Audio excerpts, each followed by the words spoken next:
R ಗಂಗಾಧರಯ್ಯನವರ ಹೃದಯ ವೈಶಾಲ್ಯತೆ ಎಷ್ಟಿದೆ ಅಂತಂದರೆ, ವೇದಿಕೆ ಮೇಲಿರ್ತಕ್ಕಂಥ ಗಣ್ಯಮಾನ್ಯರನ್ನು ನೋಡಿ ನಾವು ಕಲಿಬೇಕಾಗ್ತದೆ.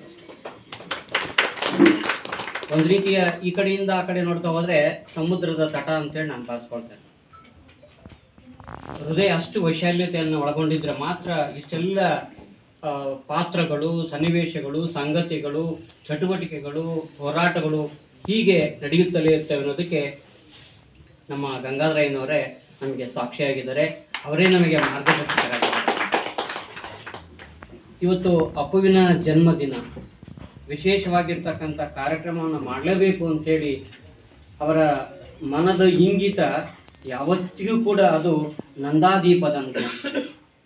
ಮನದ ಇಂಗಿತ ಇದೆಯಲ್ಲ, ಅದು ನಂದಾದೀಪದಂತೆ. ನೋಡಿ, ದೀಪ ಒಂದೇ ಉರಿತದೆ. ನಾವು ಸಾಮಾನ್ಯವಾಗಿ 5 ದೀಪ ಕಾಣಿಸ್ತೇವೆ, ಇಲ್ಲಿ ಒಂದು ದೀಪ